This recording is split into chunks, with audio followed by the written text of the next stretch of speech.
ನನ್ನಂತ ಹೆಣ್ಣು ಬದುಕಿರಬಾರ್ದು. ನನ್ನಂತ ಹೆಣ್ಣಿಗೆ ಆಸೆ ನೀಡುವರು ಯಾರು ಇಲ್ಲ. ನಾನು ಭಿಕ್ಷೆ ನೀಡಿದ್ರು ಸಹ ಈ ಸಮಾಜದಲ್ಲಿ ನನ್ನಂತ ಹೆಣ್ಣಿಗೆ ಯಾರು ಭಿಕ್ಷೆ ನೀಡೋದಿಲ್ಲ. ನಾನು ಸಾಯಬೇಕು, ಬದುಕಬೇಕು ಇಲ್ಲ. ನನ್ನ ದುಷ್ಟ ಹೆಣ್ಣಿಗೆ ಯಾರು ಆಶ್ರಯ ನೀಡ್ತಾರೆ ಈ ಸಮಾಜ.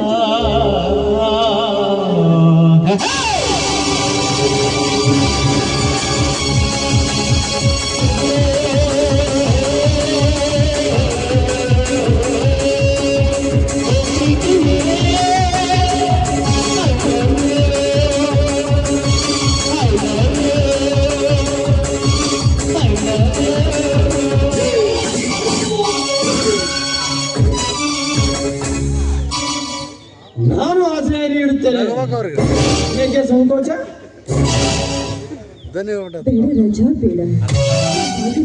ಗಂಡನನ್ನು ಬಿಟ್ಟು ಬಂದ ಕೈಯಾಡಿ ಅದು ನನಗೆ ಗೊತ್ತು ಸರೋಜ, ಗೊತ್ತು.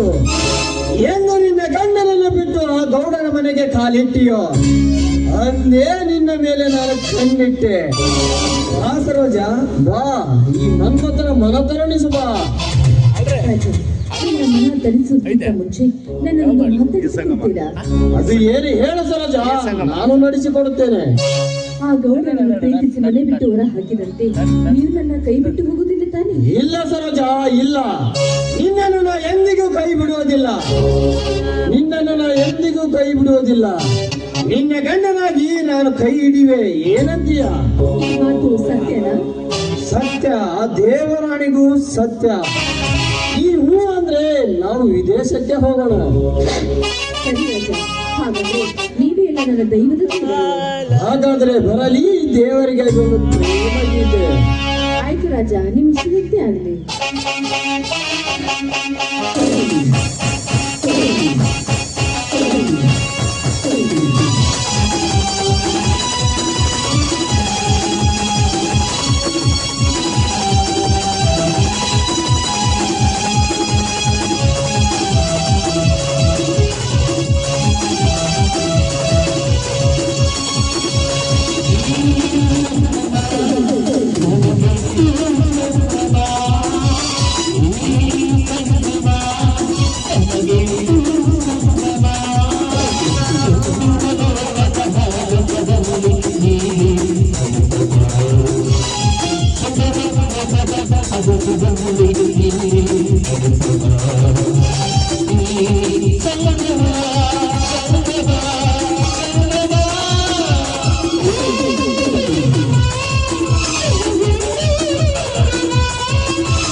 ಬನ್ನಿ ರಾಜ, ನಾವು ವಿದೇಶಕ್ಕೆ ಹೋಗೋಣ. ನೋಡು ಸರೋಜ, ನಾವು ವಿದೇಶಕ್ಕೆ ಹೋಗಬೇಕಾದರೆ ಮರಳಿ ಇಲ್ಲಿಗೆ ಬರಬಾರದು. ಅದಕ್ಕೆ ನಿನ್ನ ಹೆಸರಿನಲ್ಲಿದ್ದ 10 ಎಕರೆ ಜಮೀನನ್ನು ಮಾರಿಕೊಂಡು ವಿದೇಶಕ್ಕೆ ಹೋಗೋಣ. ಹೋಗೋದಕ್ಕೆ ನನ್ನ ಬಳಿ ಯಾವ ಆಸ್ತಿನೂ ಇಲ್ಲ. ಸರೋಜ, ನಿನ್ನ ಆಸ್ತಿ ಇಲ್ಲವೆಂದ ಮೇಲೆ ನಿನ್ನ ದೋಸ್ತಿ ನನಗೆ ಬೇಕಾಗಿಲ್ಲ. ಮೊದಲು ಇಲ್ಲಿಂದ ಹೊರಟು ಹೋಗು. ಒಂದು ಕ್ಷಣ ಕೂಡ ನನ್ನ ಮುಂದೆ ನಿಲ್ಲಬೇಡ. ರಾಜ, ಹೇಳ್ತಾ ಇದ್ರೆ ನೀವು ಹೋಗೋದ್ರೆ ನಾನು ಎಲ್ಲಿಗೆಲ್ಲ ಹೋಗ್ಬೇಕು? ಹೆಣ್ಣಿಗೆ ಪ್ರೀತಿ ಆಸೆ ತೋರಿಸಿದ್ರೆ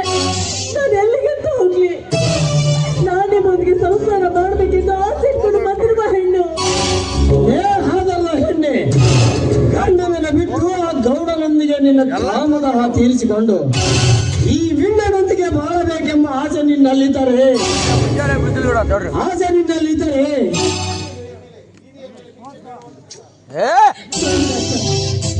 ಇದುವರೆಯಿಂದ ನನ್ನಂತ ಹೆಣ್ಣಿಗೆ ಆಸೆ ತೋರಿಸಿ ಹೋಗು ಅಂದ್ರೆ ನಾನು ಎಲ್ಲಿದಂತ ಹೋಗ್ಲಿ.